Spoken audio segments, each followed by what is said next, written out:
Brilliance Audio presents Devoted by Dean Koontz, performed by Eduardo Ballerini. 3 years after the accident, Megan Bookman's heart and mind were in a good place, although occasionally anxiety afflicted her, a feeling that time was running out, that a sinkhole might at any moment open under her. This wasn't intuition at work, but just the consequence of being widowed at 30. A love that she'd thought would endure, a man she'd believed would grow old with her. All was taken away without warning.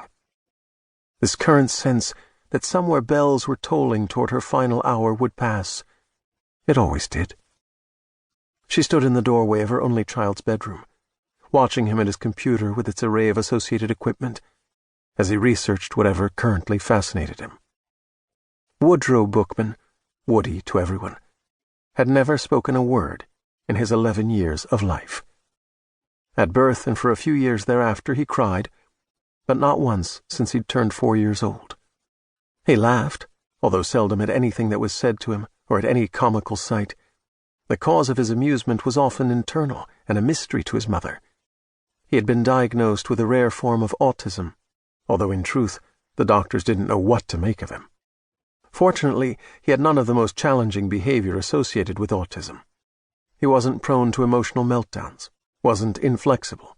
As long as he was in the company of those he knew, he never recoiled when touched or suffered mentally from physical contact, though he found strangers suspect and often frightening.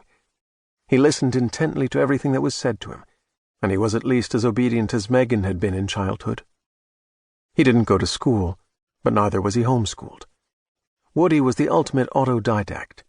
He taught himself to read only a few months after his 4th birthday, and he was reading at a college level 3 years later. Megan loved Woody. How could she not? He had been conceived in love. His heart began beating as he formed within her. As far as she was concerned, it beat in sync with hers all these years later. Besides, he was as cute as any kid in a cookie commercial, and in his own way affectionate. Although he allowed himself to be hugged and kissed, he neither hugged nor kissed in return.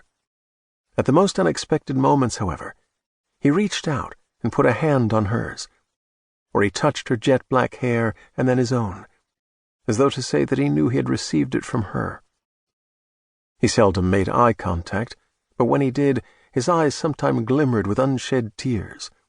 Lest she think that he might be sad on these occasions, he always favored her with a smile, almost a grin. When she asked if his tears were happy tears, he nodded yes.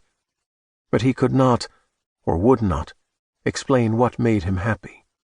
The difficulties of communication meant they couldn't share their lives to the fullest extent that Megan desired, which was a persistent sadness. This kid had broken her heart 1,000 times, but with his sweetness, he had also healed it 1,000 times. She never wished that he were normal and not afflicted, for then he would have been a different boy. She loved him in spite of, in part because of, the challenging journey that they were taking together. Now, watching him from the doorway of his room, she said, "Is everything okay, Woody? Are you all right?" Although intently focused on his computer, his back to her, he raised his right arm full length, pointing at the ceiling with his index finger, a gesture that she had long ago learned was positive, and more or less meant, "I'm on the moon, Mom." "All right, then. It's 8 o'clock. Bed at 10. He made a whirling gesture with the raised index finger, and then his hand dropped back to the keyboard.